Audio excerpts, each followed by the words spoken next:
hello लोगोफोर नोंथांमोनखौ आंनि गुबुन मोनसे भिडिअ बरायहरबाय दिनैनि बे भिडिअआव एचएस आनजादनि रिजाल्टनि सायाव मोनसे आपडेट लानानै फैदों नोंथांमोना भिडिअखौ जोबजासिम नायलां लोगोसेनो भिडिअखौ लाइक खालाम शेयार खालाम आरो जुदि नोंथाङा आंनि चेनेलखौ साबस्क्राइब खालामाखैब्ला अन्नानै चेनेलखौ साबस्क्राइब खालामनानै हो फैदो दानिया भिडिअखौ जागायनोसै 2024 इं मायथाइनि 20 एप्रिल खालार खालि देग्लायनि मेट्रिक आनजादनि रिजाल्टखौ फोसावनाय जाबाय बे मेट्रिक आनजादाव गासै 915 आनजाद मिरुआव गासै सा 4,25,965 जन फरायसाफोरा जिरायदोंमोन दा बै मेट्रिक आनजादनि फिथाइखौ थांनाय 20 एप्रिल खालार खालि फोसावबाय थिग बेबादियैनो थांनाय 12 फेब्रुआरि 2024 निफ्राय 13 मार्च 2024 मायथाइसिम एचएस आनजादा जादोंमोन AHSEC थामहिनबा आसाम हायार सेकेन्डारि एजुकेशन काउन्सिलजों खुंजानाय 2024 इं मायथाइनि एचएस आनजादाव गासै 2,30,216 जन फरायसाया जिरायदोंमोन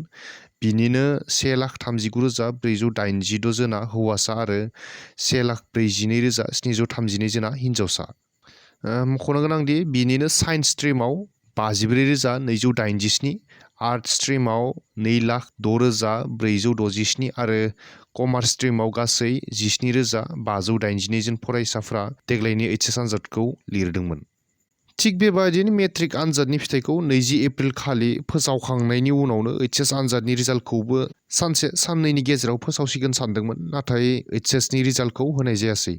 बिनि उनावबो गोबां समाव फोसावगोन होननानै खौरां गोसारदोंमोन अब्लाबो फोसावनाय जायासै नाथाय 9 मे खालाराव हरनि 8:20 समाव आसामनि सोलोंथाइ मन्थ्रि डक्टर रनेश पेगुआ गावनि टुइटार एकाउन्ट आरो गावनि अफिसियेल फेसबुक पेजआव 2024 मायथाइनि एचएस आनजादनि फिथाइखौ 9 मे फुंनि 9 रिंगायाव फोसावनाय जासिगोन होननानै फोसावनायखौ नुनो मोन्दों फरायसाफोरा गावबा गावनि आनजादनि फिथाइखौ स्क्रिनाव होनाय वेबसाइटफोरनिफ्राय मोननो हागोन होननानै फोरमायदों वेबसाइटफोरा जाबाय ahsec.assam.gov.in 2024 आरो resultsAssam.nic.in 2024 दा बे होखानाय मोननै वेबसाइटफोराव फरायसाफोरा गावबा गावनि रिजाल्टफोरखौ नायनानै लानो हागोन फ्रेन्ड्स दिनैनि बे सुंद' भिडिअखौ आं बेखिनियावनो फोजोबथ'नो होननानै सानबाय गोजोन्थों